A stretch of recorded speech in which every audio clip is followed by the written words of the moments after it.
The Star Sport podcast is brought to you by Access Credit Union. Access Credit Union, funding dreams for over 50 years.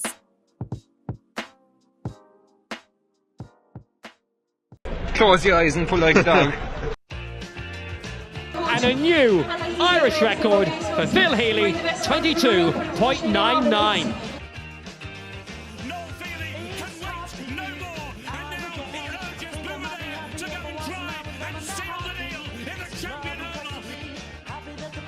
Christy Cooney hands over the Sam Maguire Cup to Graham Canty, Cork All-Ireland champions for the 7th time ever. Hello and welcome to the Star Sport podcast, where this week we are celebrating Castlehaven's epic Munster final win over Dingle. We'll be joined by Captain Mark Collins to reflect on an incredible game in just a little while. Later on, we're also joined by Kinsale golfer John Murphy, who has been chatting to Sean Holland about his year and his plans for the future. So lots to look forward to on this week's Star Sport podcast. I'm your host, Dylan Mangan, and I'm joined today by Star Sport editor Kieran McCarthy. The Star Sport podcast is brought to you in association with our friends at Access Credit Union. Access Credit Union, where your bank really does matter. Choose credit union, choose local, choose community. Now, Kieran, there's only one place to start this week, and that is with Castlehaven's penalty shootout victory over Dingle in the Munster Senior Football Final. And I described the game as epic at the start of the show. You were there in what, for Mike, very comfortable position, watching from home. Looked like biblical conditions. But both teams served up a remarkable game. If we saw Noah's Ark kind of sailing up in its road on Sunday, you wouldn't have been surprised. Like, biblical conditions is a great way to describe it, Dylan. It was atrocious up there. The wind and the rain. Storm Fergus. I think there was an orange warning in Clare, but obviously the wind and rain decided to pop into the Gaelic grounds, because how those players from both Castlehaven and Dingle served up such an entertaining game, considering how bad the weather was. It's a credit to both sides. But yeah, this was an epic contest. It's one of the most entertaining games I've ever been at, because there was so much involved. Like, it's a Munster final that went down to sudden death in a penalty shootout after these two teams couldn't be separated. And at the end of it, it's Castlehaven who are celebrating a 4th Munster senior football title. And in this Thursday Southern Star, Holly O'Sullivan is reflecting on the game, and one line kind of stands out. He goes, "Love them or hate them, you have to admire them." And that really is one of the big takeaways that I took away on the drive home from the Gaelic grounds on Sunday. Is you just really have to admire this group of Haven footballers, because the spirit that they showed to stay in that game and then to dig out the win, it's just an incredible result. And that's why people are describing it as one of the biggest wins in Castlehaven's history ever, because it's just it's a game they should have lost on a couple of occasions. 3 points down in the second half of normal time, 3 points down at half time and extra time, and it did look grim for Castlehaven. Then I have to admit, I was struggling to see how they're going to get back into that game, because 3-point lead in those conditions were that's a sizable advantage. But the Haven found a way every time to get it to a shootout. And then in the shootout, when they finally got ahead, they lost that advantage, and Dingle had a kick to win the Munster final when Tom Sullivan stepped up with the Dingle's final kick in that shootout. But then Damien Cahalane, what an incredible story that is. He saved it with the sudden death. Cahalane scored, Mikey Gainey missed, and Haven headed home with the cup.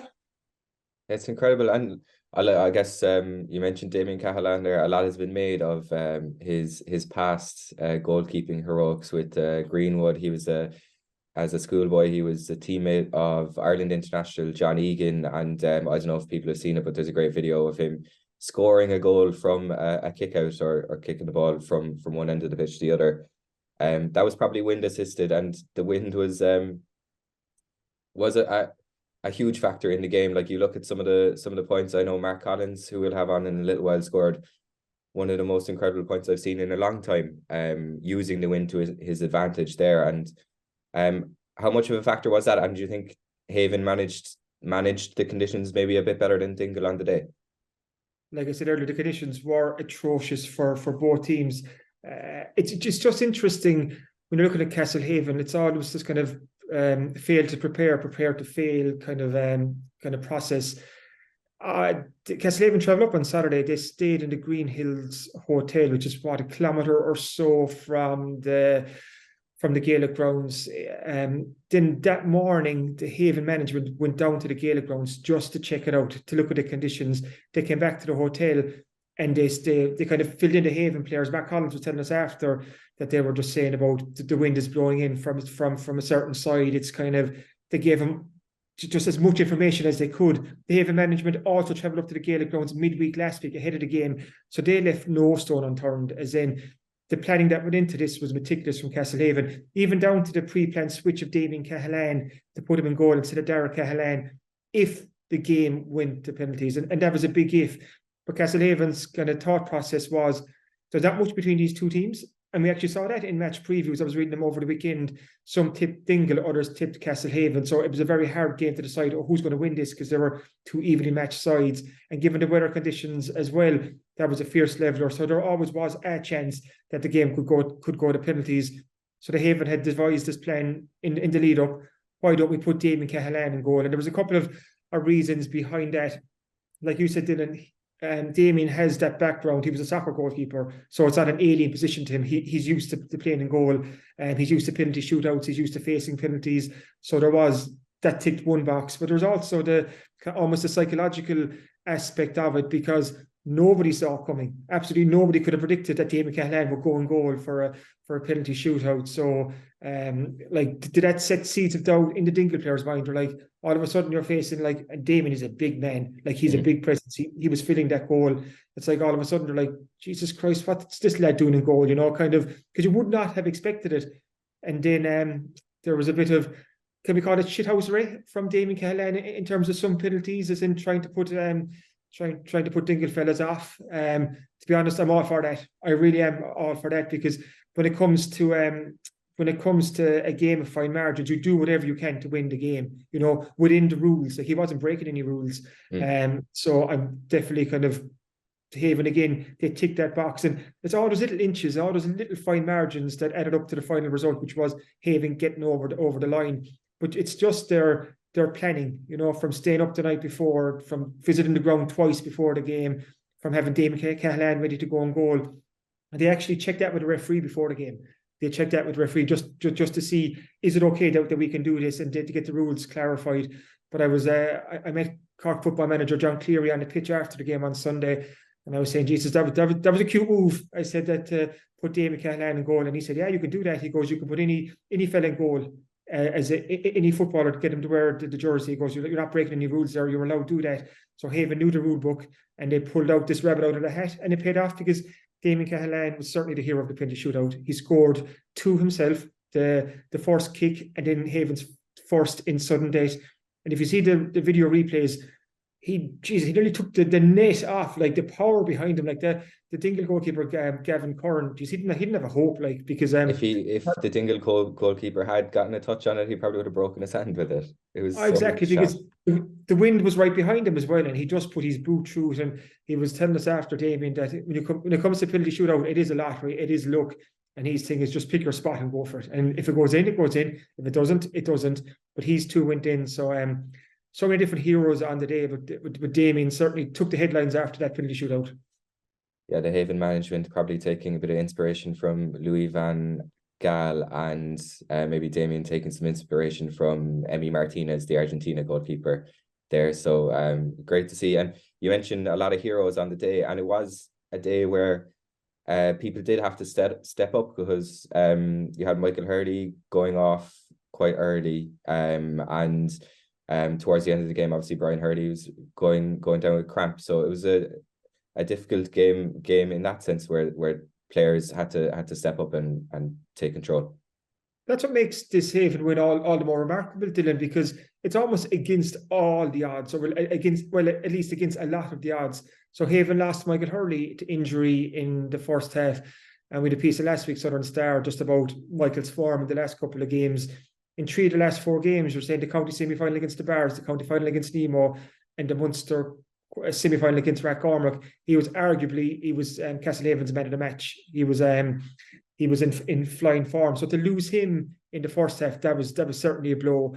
Then just after that, Castlehaven lost Conor Cahalane. He went off for just before half time, but he reappeared early in the second half, and he was telling me after he got a belt in his stomach. It just took him a small bit to recover from it, but he felt good at half time, and he felt good enough to come back on, and he was able to play the rest of the game. Then in the second half, Jamie O'Driscoll got 2 yellow cards. So for the last 5, 6, 7, 8 minutes, Haven were down to 14 men while they were chasing the lead. And this is a game where Haven were always chasing. They never led in this game, which is a remarkable statistic. Imagine them in years to come telling their grandkids that they won a Munster football final without ever actually leading in the game.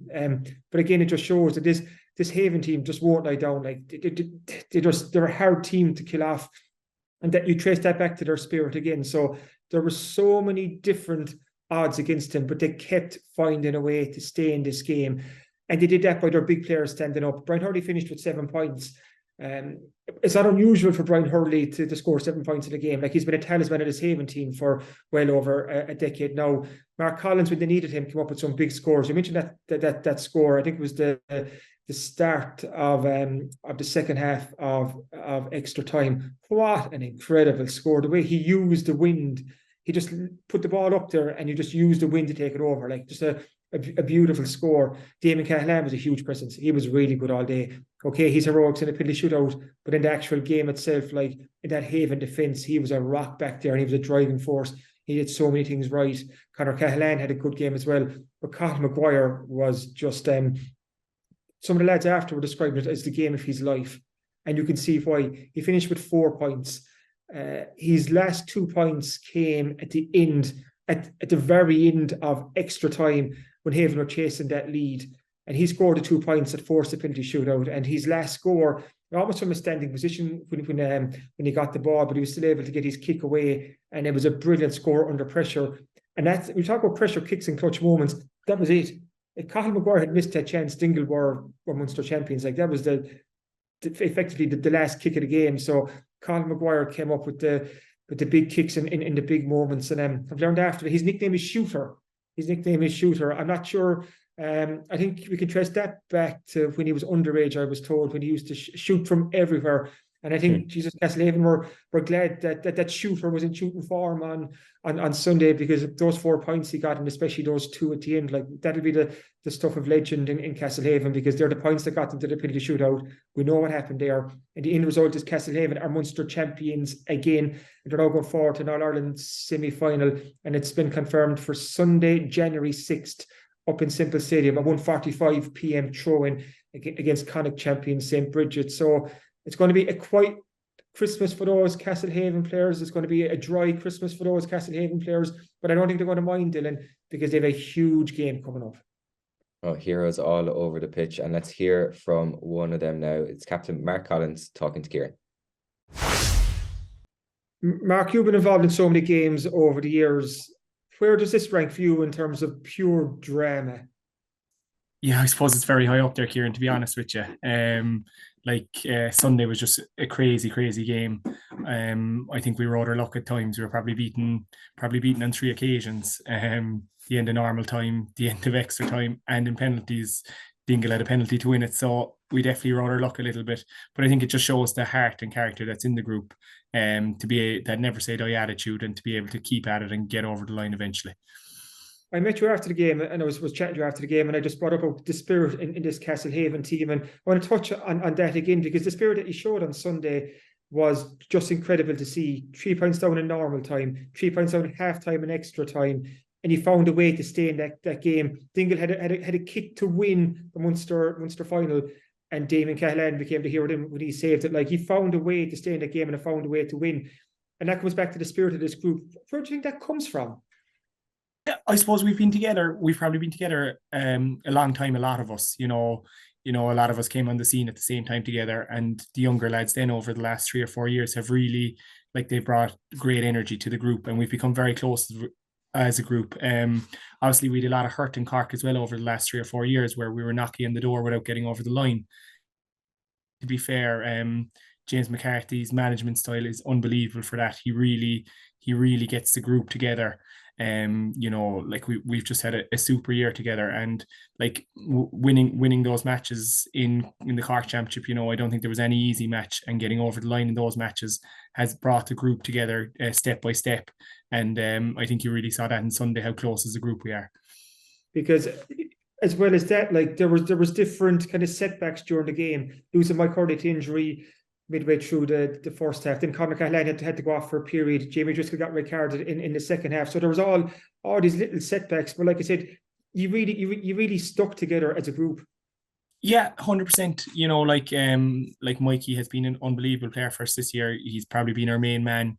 He's really like had an unreal year, and to lose him early on was a big blow. But we've had the attitude all year that like it's next man up. I think I said it to you on Sunday. I think like inside that group there's probably 30 players capable of playing. You know, we've had a couple of A versus B games leading up to the county final, and again afterwards where the B's have beaten us quite well. So like, you know, I think that we knew that the talent is in the group. And, you know, like Jamie Driscoll came on for Michael. It was just, he knew his job, knew his role. Andrew Welton came in for Connor. Andrew was disappointed during the week, like that he didn't get the start. And like to be able to put that behind him and produce a brilliant performance was huge. And I think we just have that attitude in the group that it's next man up. Talking about brilliant performances, we have to talk about Cathal Maguire. Damien Cahalane said after that the Cathal had the game of his life, and you can see why. Like 4 points, and those 2 clutch points at the end of extra time will become the stuff of legend in Castlehaven, especially that last point for us from a standing position. And I've learned since his nickname is Shooter, you know, so he definitely lived up to his nickname. However, he got that nickname when he was younger. We won't say anything about that, but Cathal definitely, like, in a big moment, we needed a big player to step up. Like Cathal just puffed his chest out and he took the ball, and he the bravery to take on those attempts too. Yeah, and on top of that, Kieran, like the first half of extra time, the wind really picked up, and we were playing into an absolute gale. And I think at one stage we couldn't get out. We couldn't get out of defence, and Cathal was the man who we got the ball to get us out.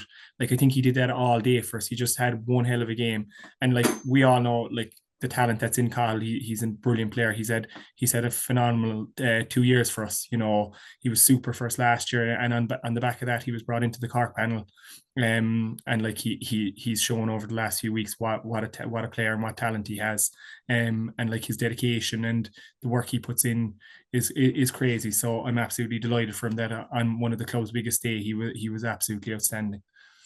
Let's talk about the weather conditions for a second. You mentioned the wind there. It was right through the game. Like Storm Fergus was just unleashing hell on the Gaelic grounds. The wind and the rain was like I was nice and warm and dry in the press box, and I was looking out at you, and you were kind of trying to.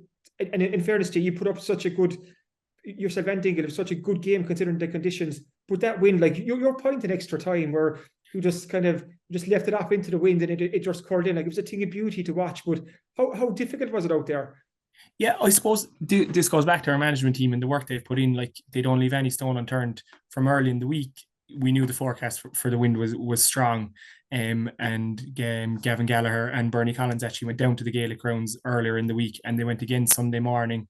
And we were only staying across the road, but they went down again Sunday morning. They brought back to us exactly what way the wind was blowing. You know, we knew we'd be going into the town goal off the right hand side. And like that was just a preparation and a level of detail that they'd gone into. So I think, you know, when you have those kind of things covered, it's just like you know what's going to happen, and I think that made things a little bit easier for us. And to be fair, like I know there was surface water on the pitch, but the pitch was actually it was still quite firm. So like to run on it and stuff actually wasn't too bad. Like it actually underground wasn't that soft. So it probably looked worse than what when you're in the game. You don't take much notice of it, to be honest with you. Talk to me about that point I spoke about that you scored in extra time. How was the thinking behind that? Was it just were you trying to use the wind, or was it just one just to put up there and see what happens? I'd say there's a small bit of luck in it, to be honest with you, Kieran.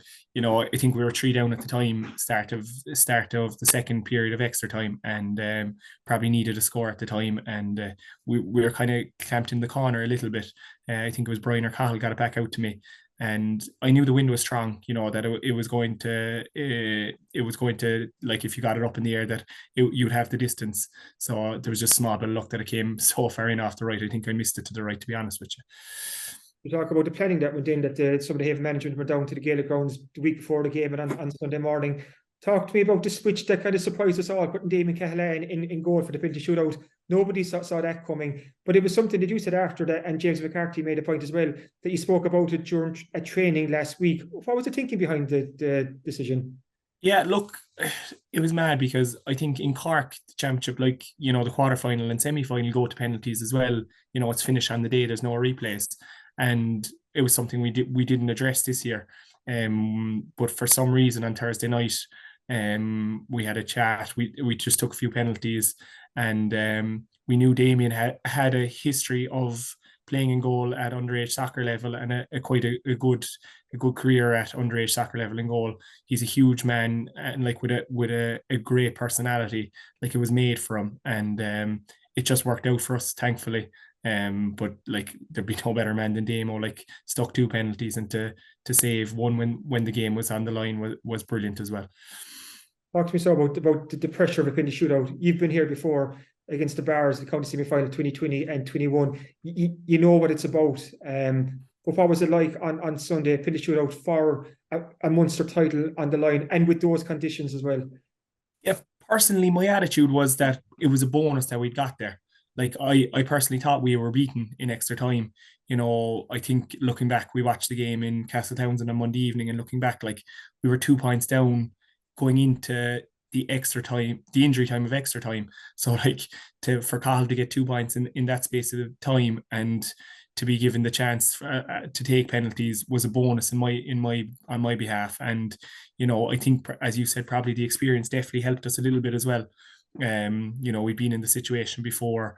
We I think 4 of us who took penalties had taken them in those shootouts, so we knew what it was about, and maybe it helped us. But look, there's a lot of luck involved in it. Dingle, Tom Sullivan had a penalty to win it, which could have gone in. So look, there's a lot of luck involved, but we're just delighted to get over the line here. Your process when it comes to penalties? I don't know, did I tell you this one before, but I remember there was a magazine years ago called Match. It was a soccer magazine, and there was an article with Dennis Irwin in it, and he was a brilliant penalty taker, but he said, whatever you do, just don't change your mind. Pick a spot and don't change your mind. And I've always tried to stick to that. I wouldn't be the greatest of penalty takers, but I always just try to pick, and I said it to Brian before he went up, but there was a gale of wind going into that goal. It was a very strong wind. So I said, hit the target and just put your foot through it, because like if you connected with it right, the ball was going to go at a good pace. So that was my thinking behind it anyway Sunday. And thankfully it all worked out. And now the class of 2023 have joined the heroes of 89, 94, 97 as Munster champions. And I was talking to James McCarthy afterwards outside the dressing room, and I think it was Damien Cahalane and Larry Tompkins passed me out to go in. You've now joined those fellas as holders of Munster club medals. What does it mean to the group, but especially the likes of yourself, Mark, and Brian and Damien and even Mike? Like you were there back in 2013, and yourself Brian and Damien in 2012, to have that Munster medal now.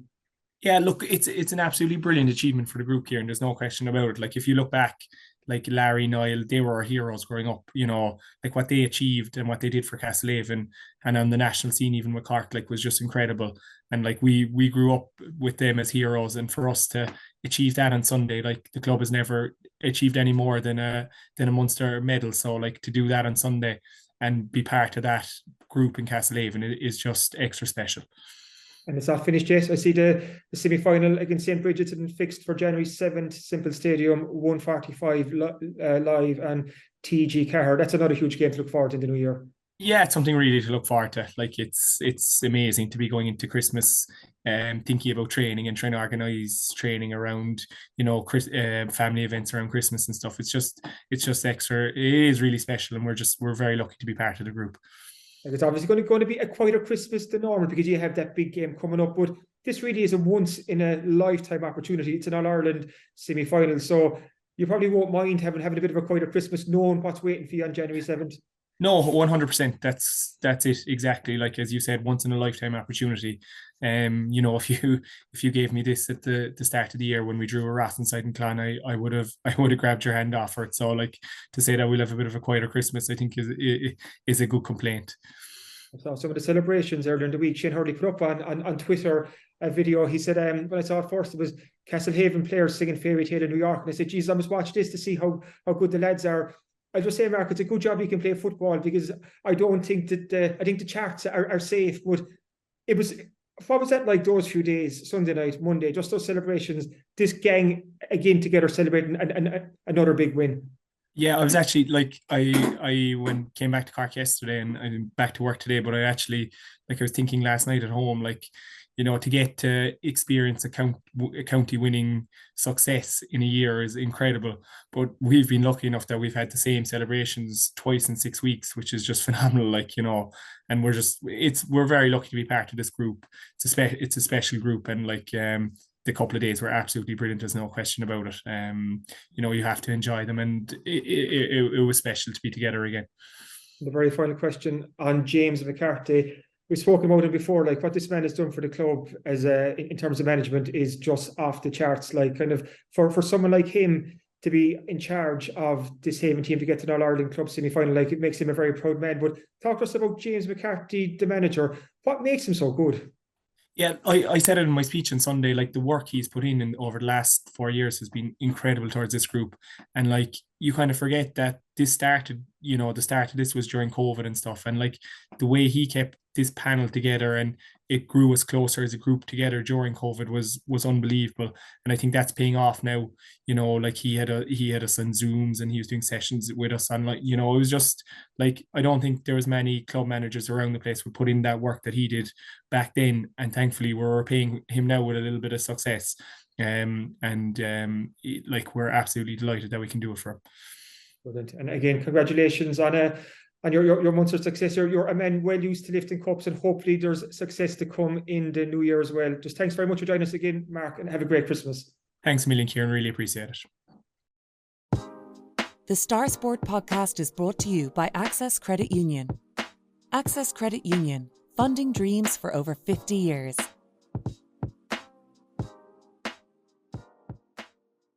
Welcome back to the Star Sport podcast. And Kieran, when we last spoke to Kinsale golfer John Murphy on the podcast, he was on the Challenge Tour, vying to qualify for the DP World Tour. He did just that last year. He made it in, and he's had a bit of a whirlwind first year after making the step up.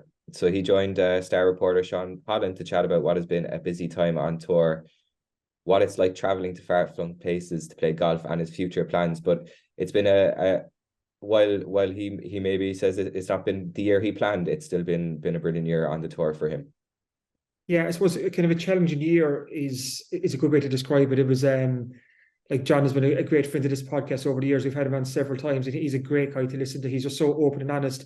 And this is a really good chat with Sean Holland that our listeners are about to kind of hear in the next couple of minutes. So it's a challenging year for John. He won his tour card at Q School back in November 2022. So he stepped up. He was kind of rubbing shoulders with the big boys this year.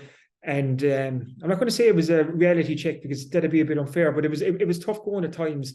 And John admits that. But he's taken away a lot of lessons from 2023. And I think we can't forget, he's still a young guy. I think John's only 25. So like, he's a huge and such a long career ahead of him. And he's certainly going to learn lessons from what worked this year, what didn't work, what he should do in the future, and what he needs to work on, when he should take a break, and so on. So if he can learn lessons from this, and knowing John, he will learn lessons from this, he will be back, because he's going to return to the Challenge Tour in 2024 and attempt to win his card back again, his tour card, and to get back in again. And you wouldn't bet against him. You really wouldn't bet against him, because it really is a big step up when you're going from the Challenge Tour into the proper DP World Tour. Like, that's a big step up. So as you'll hear from him now, he's pretty disappointed with how it worked out, and he's very open about the break he took in the middle of the year when it just wasn't going well, and he pinpoints exactly the round and the shot where I was like, oh God, I just need a break from this. I just don't want to play golf at the moment. So he chats about that with Sean too. So like I said, it's a really good listen, and you come away with having even more respect for John Murphy, because you realise, like, golf is such a tough sport. Like, you're out there on your own, and like when it goes wrong, it can be a very hard and lonely place. But I was gonna say that actually, yeah, like golf is maybe golf and tennis as well. They're kind of unique in that sense, where like they're John actually, he quotes Brooks Koepka. He said if you win 2% of the time, you're a Hall of Fame player. So like he said, like you're not winning all the time, so you have to be learning all the time, and he's definitely been learning this year. But it's just such a kind of a difficult sport to make your way in as well.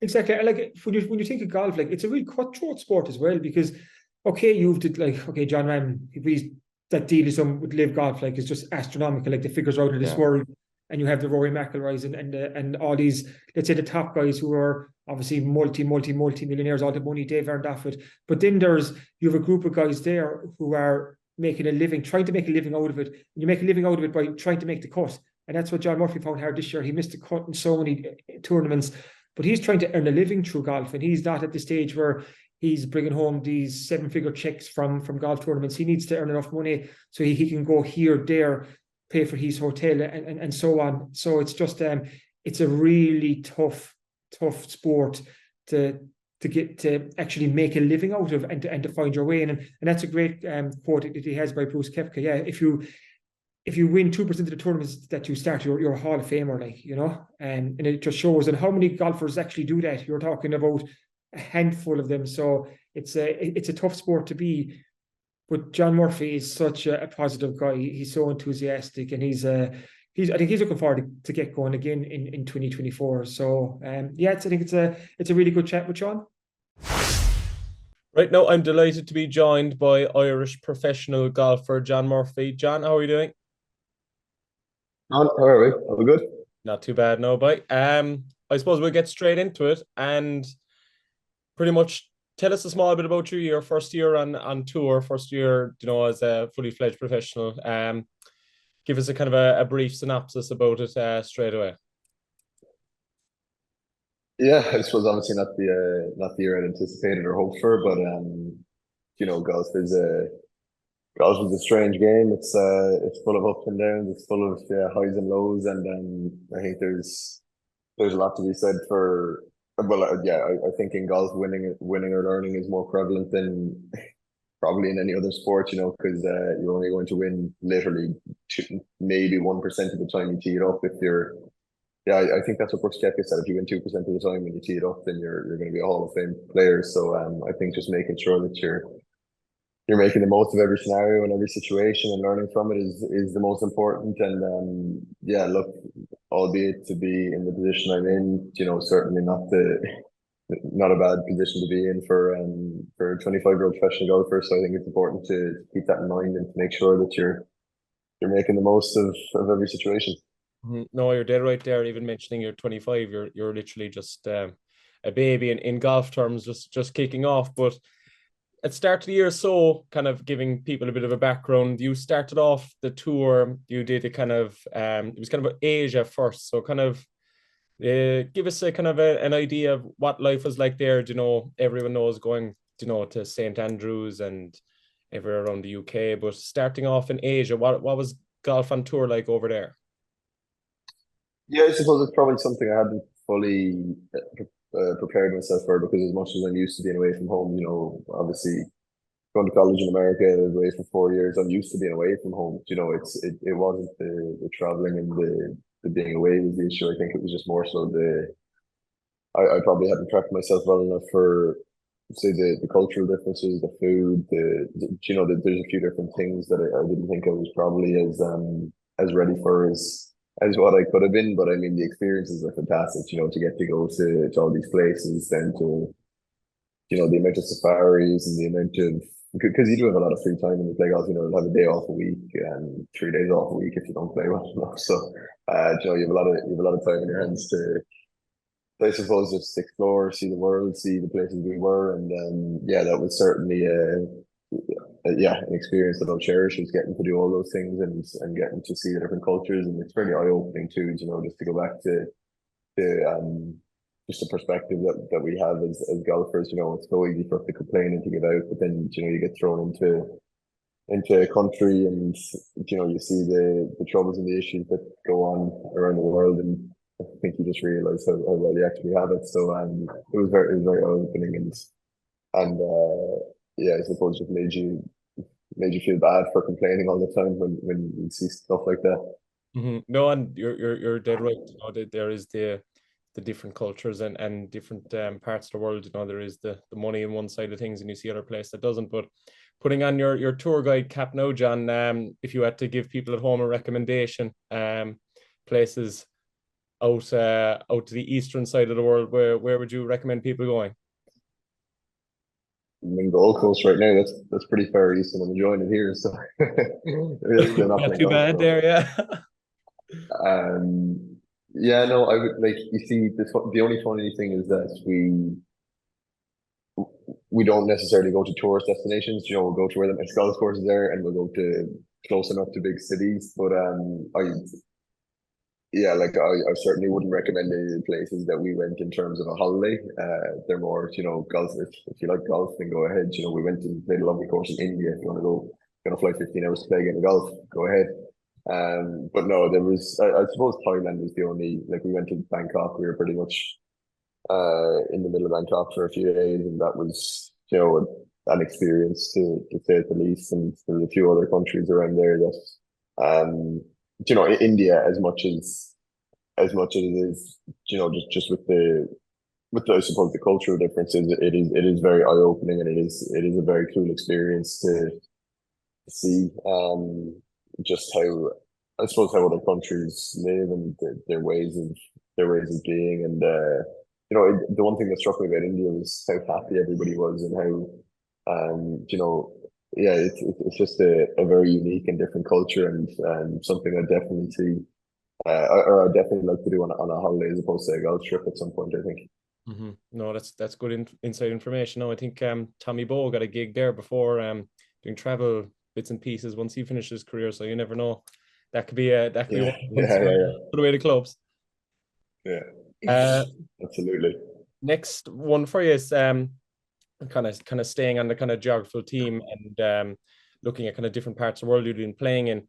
You played in Kenya, and kind of give people a kind of rundown there, because your right hand man Shane O'Connell wasn't fit for action one day. So kind of give us a kind of a brief synopsis of what happened there, and how much you nearly appreciated Shane after that.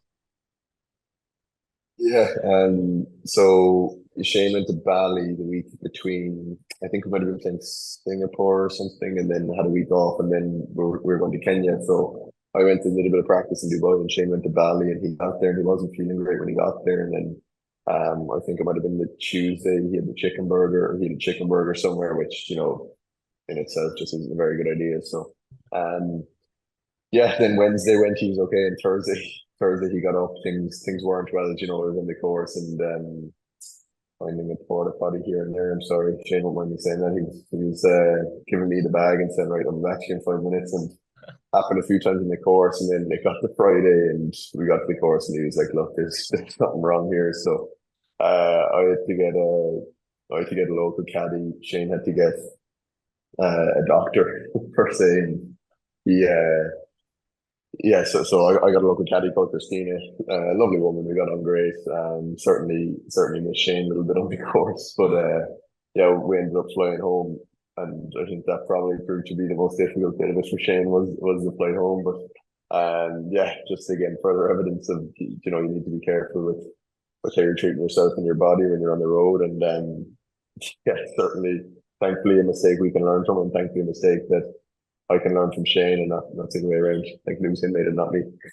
Yeah, no, at least he took the bang there time. But kind of coming back then, you're back in Europe, where most of the action is on then, John. And did you feel that you were kind of a bit more at home once you got playing in the courses in Europe? It was kind of more similar to what you're used to. Obviously your results kind of told that there.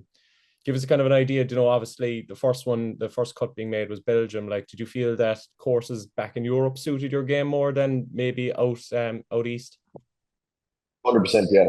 You know, I think the style of golf is a bit different. Certainly the grass types are a little bit different. There are some grass types I'm a bit more comfortable on. Yeah, it was strange because I felt as though even when I left, you know, I had a really bad spell down in Asia the start of the year, and I felt as though when I left there, I was going to be okay. You know, I was like, right, there's loads of points available over summer in Europe, loads of courses I'm going to like over summer in Europe. So I was just thinking, everything's going to click at some point, and I just thought there was going to be, a week where everything would come together, and that would just start it. But yeah, unfortunately, that week just never came. But I mean, yeah, there was certainly better signs in Europe. There was more. There was a lot more positivity in my game towards the second half of the year, particularly, after I took that break in the middle of summer, I started to feel as though I was enjoying the game a bit more again. And yeah, certainly, stats and everything will prove my game is heading in the right direction, but unfortunately just left it too late, and then let slip a little bit again towards the end. And yeah, unfortunately wasn't able to have that week that I'd been planning of. But yeah, absolutely. There's St Extra on the Challenge Tour. There's a lot of golf to be played in Europe, a lot of courses that I played before in Europe that I like. So already looking forward to getting prepped for next year. No, dead right, by. Then, like, speaking on what you mentioned there about taking the break over the summer, was there any one particular moment it came down to, or was it just the case the results weren't happening and you just needed to kind of reset?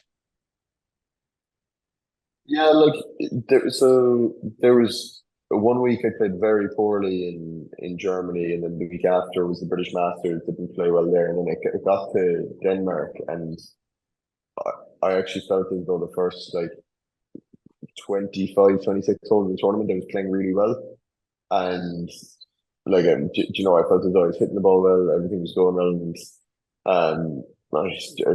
as much as I try not to think about score, I was looking at my score and I was like, how am I so far, behind? And I suppose outside the cut line, feeling as though I'm playing this way. And then it got to one hole, and I remember I had a horseshoe, and it pretty much solidified that I wasn't going to be able to make the cut. And I just said to Shane, this is, not enjoyable in the slightest. This is not where I want to be. This is not how I want to feel about my game, about the game of golf. And I just remember the drive back to our accommodation in Aalborg after that round in Denmark, just talking to him about it and just thinking, yeah, because I'd be fairly, I'd like to think I'm fairly open and honest with Shane about how I feel, and every emotion that goes on within the game of golf and everything that comes with it. So yeah, I think I just told them, look, there's 2 events in America. I didn't even know if I was going to get into them, but even if I don't want to go, couldn't think of anything worse than getting on a flight and playing golf. And then, yeah, I just decided to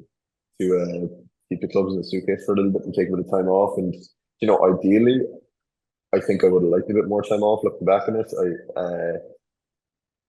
I think I played a challenge tour event maybe 3 or 4 weeks after, and I think I only did it because I was like, right, I need to get ready again for the rest of the DP season, because I need to make points, I need to do this, Whereas that's kind of why I'm comfortable in the position that I'm in right now, is I'm able to take a couple of months to work on what I feel I need to work on and to get ready and to get my game back to where I feel it needs to get to be able to compete. And when you did take that break then, John, was there anything specifically you did? Was it less golf? Was it kind of more practice? Was it just, as you said, put the clubs in the suitcase and just don't think about it?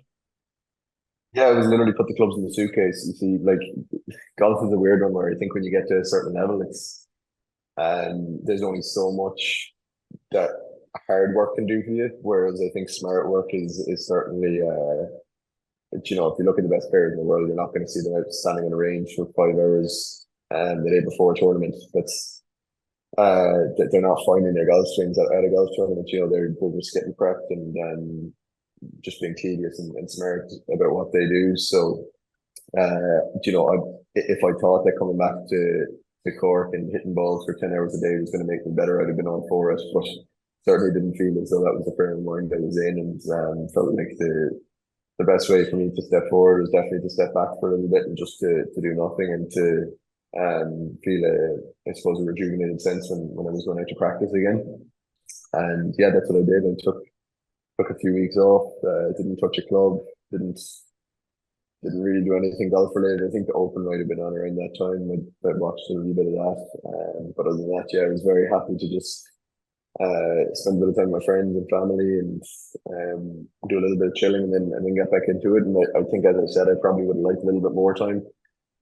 But yeah, thankfully have that now. So yeah, I think I'm already starting to feel that little bit of want to go and practice and play again and prepare. But sometimes the hardest thing the hardest work is actually to say no and to not do it. You know, there's 2 tournaments here in Australia, and the hardest bit about my trip to Australia has been to not play them, because I know that in the long run it's good for me. You know, so yeah, I think that's certainly something that I've learned over the last years. Sometimes a step back is a lot better than trying to step forward. Mm-hmm. No, you're dead right. And kind of on to that then, just building on it, in terms of being a pro golfer, then, you know, we all have the ideas, you know, it's when you're every Sunday and you're watching the likes of Victor Hovland and Rory McIlroy up the top of the leaderboard, and you see the paychecks that are coming in, you're like, you know, this is a great life. But give us a kind of an idea when things aren't going so well, you know, when you're not making the cuts, when you're coming, you know, home most Fridays or moving on to the next course next Fridays. Like, is it tough on you mentally that way? Yeah, look, I'm very fortunate in the sense that I have a great team and great family around me. That probably make it a lot easier mentally than what it could be. But yeah, no, it absolutely is. Like the drive back from the course after a bogey in the last to miss the cut, or you can't really explain it. You can't put it into terms until you actually feel the emotions that go through you when it happens. And yeah, like, you can build up a lot of scar tissue from playing this game. You know, I've only been a professional for 2 years, and I feel like I've aged about 50 years in those 2 years. You know, there's a lot of I suppose emotions and yeah, just that come with the pressures and stresses of being a professional golfer. And that also adds to the beauty of it. You know, it makes the good days even more enjoyable. And the thing is, the feelings of the bad days and the missed putts are so vivid that you remember every one of them. And I feel like when things are going well, it definitely makes you appreciate the good days that bit more than what you would. No, there'll be plenty more good days to come as well. But kind of moving on then, like, into 2024, what's your big takeaway from this year that you'll be taking into next year now to help help progress? I've been trying to think about this a lot, because I think I was almost a little bit naive going into this season, thinking, I'm good enough to compete, I'm good enough to win out here, I'm good enough to, I suppose, like, I was thinking about coming top 20 in the rankings at the start of the year. You know, I know it didn't even dawn on me that I could lose my card in my first year, which at the time I would have thought was a really good thing. But maybe my naivety kind of played to my disadvantage as well a little bit, in the sense that I didn't feel as though, because I mean, if you're calling straight the courses are a little bit different on the main tour. You know, they're set up a bit tougher. Everything's a little bit different, and I probably hadn't prepared myself enough for that. And yeah, I think there was a couple of things where when I got through Q school last year, I was like, right, obviously I'm good enough now. I don't need, if I got my cards, I don't need to change anything. I don't need to adjust anything in my swing technically or fundamentally. So I just kind of rolled with it, as opposed to like the one thing I wish I did was just take a bit of time off after Q school last year and be like, right, let's just go back to the maintenance work, go back to the building blocks that we have, and get ready to go again in the new, well, not in the new year, but even give it a couple of weeks. So I think just rolling on week after week and not taking an off season. You know, I got back for Christmas, honestly, all my friends for Christmas. That was great. But by the time January 5th came around, I was straight back to Dubai, and I said I really didn't have an off season, so I only got back from Mauritius at Christmas. So yeah, I think that was one thing that I've certainly learned going into future years, is it doesn't matter when it is, but just making sure you take an off season and give yourself time to maintain and reset and refocus. And yeah, that's what I'm in the process of doing right now. No place better to do that than the Gold Coast anyway. Yeah, absolutely, looking out at the ocean here. Yeah, well, I'm looking at the fucking wall here in Cormac. Could always be worse. So the plans for 2024 are Challenge Tour, I'd imagine. Yeah, play Challenge Tour next year. Yeah, obviously play Challenge Tour. Or yeah, I suppose the emotions that came with losing my card were probably a little bit worse, because everything had gone so well since I had turned pro. Obviously, thankfully, my first year, got a few invites, got a Challenge Tour card straight off the bat, which was pretty difficult to do. Then played Challenge for a year, came top 45 again. That's a pretty solid first season, and then got my card straight away at Q School after that. So, that's everything had just gone really well since I turned pro. There hadn't really been any roadblocks hit or any points where you'd hold on and be like, geez, do I need to evaluate anything here? So I think that's what made this year a little bit more emphasized, was that I hadn't really, everything since I'd started progressing in the game of golf had just gone so smoothly that I hadn't hit a roadblock. So then when I hit a roadblock, it certainly made it feel a bit more emphasized. But as I said, to be standing here with the Challenge Tour card, 2 years into turning professional certainly isn't the end of the road. And there's a lot to be positive and optimistic about. And as I said, hopefully, every career in the game of golf, you hope it to be 20, 30 years long. And I think looking at things in the long run, it's certainly not the worst place to be in. And as I said, I'm really looking forward to being rejuvenated and going out for a pre-season and prepping for what's hopefully going to be a great year. It should be. And to finish off, John, we'll have a couple of small quick-fire questions for you. I know it wasn't probably the best year for you, not where you wanted, but what was your favourite moment of 2023? What moment stands out for you on the course? Favourite moment of 2023? I think, to be honest, I haven't had such a poor start to the year. I think you're actually there for my first the Saturday 65 I shot in Belgium after making my first cut of the year in May. I think I shot it, or maybe it was a 66 or something on the Saturday. Played really well, and just my parents were there and stuff, and I think there was just a good buzz around that week. And I remember shooting 65 in the Sphere, so I almost had a little bit of a weight off my shoulders, and that obviously just honestly that things had gone. I suppose just the cut made in itself would have been the highlight, just because of how poorly things had gone. But to be able to just walk off the course and Kerry be there after Saturday 65 was probably the highlight of the year. No, when you roll that putt in there on 18, it was to bring you to tied fourth anyway. But I celebrated inside the VIP lounge anyway. Thanks to you. So, that was a nice touch. I should have joined you, Sean. It might have helped you on the Sunday. No, you were going well on the Sunday. You rattled off 2 birdies. It's like this fella. You said it to me. It's like you were like, I'm gonna shoot a 59 here. You're like you were looking at first place there for a while. If only. Wouldn't be sat here in Gold Coast. I know. That's a good point. Next one for you. Your favorite course you played on this year? I think that week up in Switzerland is very special. As far as the golf course goes, probably not my favorite, but just the area where you are. You're up in the mountains. The views are spectacular. There's just a really good atmosphere around for the week.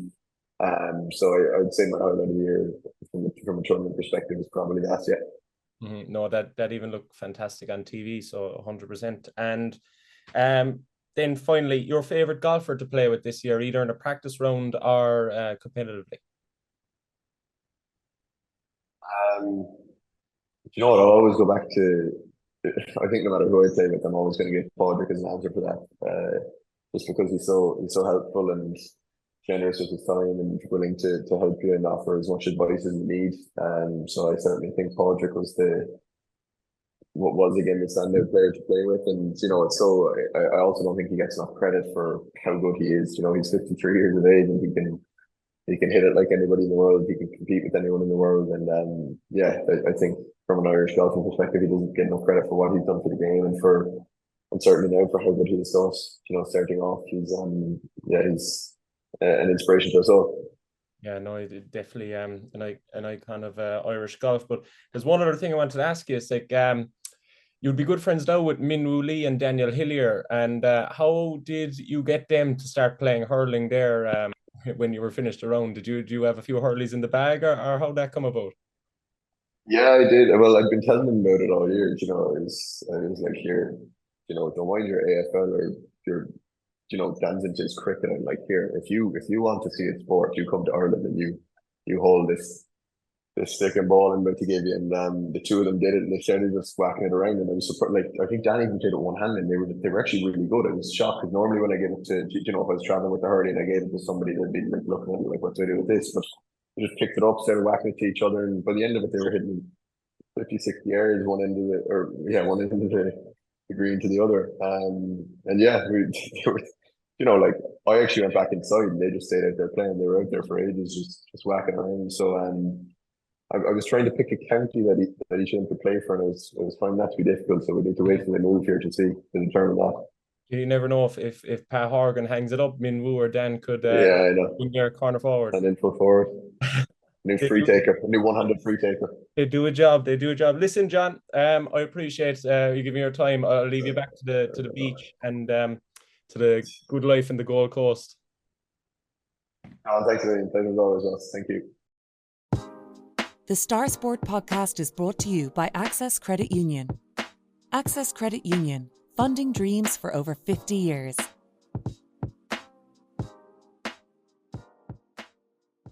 Welcome back to the Star Sport podcast, and Kieran, it's that time of week again where we take a look ahead at this week's Southern Star, and I'd say there's plenty in there for any Castlehaven fans. Yeah, obviously Castlehaven are the story of this week after the Munster football final win. So Holly O'Sullivan's column is kind of analysing the game. Tom Lyons gives his verdict on it. There's match reaction from Conor Cahalane, Mark Collins, James McCarthy, Damien Cahalane. The 3 reasons why Haven won. So there's a load in there for Haven fans to sink their teeth into and relive one of the greatest moments in the club's history. And while this could be Haven's week, you could say, in the Southern Star, next week could be O'Donovan Ross's, because we have a big preview of their All-Ireland Junior Club final against Clare Morris this Sunday in Parnell Park. So for Skip fans listening to this podcast, rush out and get the Southern Star on Thursday, because we've loads in there previewing the biggest game that the ladies football team of the club have ever played. So we've an interview with Kate O'Connell, who we had on last week's podcast. She chats about her commute from Madrid to Skibbereen for games. Kate is in college in Madrid at the moment. So if anyone from Ryanair is listening to this podcast, you need to sponsor a couple of flights for Kate, because she goes through her travel routes trying to get home from Madrid. Sometimes she has to go into Paris and Paris to Cork. She's all these different flights and routes because she wants to get into Cork Airport to make it a bit easier for her. So if Michael O'Leary is listening to this podcast, please send Kate O'Connell a Ryanair voucher for Christmas. I think she deserves it. We also have an interview with Lisa Hart, the Skibbereen captain, who received the West Cork Sports Star Award last Friday night for leading Skib to Cork and Munster honours, and touch wood, they'll add the All-Ireland trophy to that on Sunday. I also chat to Christine Fitzgerald. She's a Skibbereen goalkeeper, but she's also the former Skibbereen rower who rowed at a very high level for Skibbereen. I chat to her about her rowing career, but even that transition from rowing to football, and she's now the O'Donovan Ross goalkeeper. This is her second season in goal, and she admits it was terrifying at times last year because it was a new position for her, but she's definitely found her feet this year, and she's come up with some crunch saves at huge moments of big games. And we also have an interview with Trina Murphy as well, while there's a match preview in there, and we look at some of Skib's most important players. So there's loads in there for Skib fans. Looking back through the paper, Kilmarnock had a huge Munster intermediate football final win on Sunday. That was the same day as Castlehaven. So we've a report and reaction from that. We have a 2-page special from the West Cork Schoolboys and Schoolgirls recent awards night. So all the pictures of all the winners. So this is one for mums and dads and grandparents and aunts and uncles of these award winners. Get hold of Thursday Star. It's one that you want to keep onto. We also have a very interesting proposal from Joe Blake. He's the Adjugol clubman and the Beara GA secretary. He was talking at the Beara AGM on Friday night, and he put forward the suggestion that the county championships group stage should be tweaked some bit. So instead of playing games on neutral venues, that there should be home, away, and neutral, and that each club should get to host a home game. Then you have an away game, then you'll have a game on a neutral venue. And I really like this idea. I really do, because he makes the point that Beara have 5 clubs in playing a county championship level. That's from Premier Intermediate down to Junior B. And I worked out that those 5 clubs played 22 championship games this year, but not one game was played on Beara side. So there was no county championship game played in Beara this year. And Joe makes the point that why not just tweak the format and have clubs be able to host one home game. I just think it's a great idea, because you could imagine the excitement of Beara clubs hosting their own team in a huge county championship game. But that spreads right across West Cork as well. Imagine, let's say, for instance, Castlehaven hosting Kerry Rangers in a county championship game, or Nemo Rangers having to travel down to Clonakilty. I just think it'd be fierce excitement, and you could get big crowds at these games. So that's well worth checking out. We also have all the news from the Kerry AGM, which was held on Friday night. Also, there's a lot of talking points there. Again, the Southern Star is the only place where you can read about soccer in West Cork right now. So our man Sean Holland was at the Kilgobbin Celtic Clonakilty United Championship game on Sunday morning, and Ben O'Sullivan was the hero of the hour with all 5 goals for Kilgobbin. So we've that report in Thursday Star, and Fiona Everard was competed at the European cross country. The bowl coming team for the European Road Bowling Championships in Germany was named, and we have the details of that. While also Jerry McCarthy lists his top 10 sports books of the year. So if you're still struggling to find that perfect Christmas present for the loved one in your life, or if you just want to get a book for yourself to treat yourself over the Christmas period, check out Thursday Southern Star, because Jer has 10 of the top sports books from the years, and there's some really good reads in that. So even though it's Christmas, or even though, it's December, even though it's close to Christmas, even though it's meant to be quiet at this time of the year for sport, Dylan, that's certainly not the case, because Thursday Southern Star is jam-packed. I was going to say mid-December and as busy as ever. All that will be available in shops across West Cork from Thursday morning. And as always, if you're further afield, you can't make it to the shops, you can subscribe to the Southern Star and get it on your laptop, tablet, or a phone. We just released a brand new app as well. So great experience there reading the e-paper on your phone or tablet. Just head to subscribe.southernstar.ie, enter your details, and you'll get an exact replica of the newspaper for less than €2 per week, and full access to our website as well. And now might be a great time to subscribe to our annual option there as well, Kieran, because you get a month free. So it's €80 for the year, and it'll get you up to this point next year as well. So you'll get all of next year's sport pretty much out of it as well. So it's a great time to subscribe. As always, thanks for listening to the Star Sport podcast, and thanks again to our sponsors at Access Credit Union. If you've enjoyed this, please remember to rate, review, and subscribe wherever you get your podcasts, and we'll be back again next week. Thanks for listening.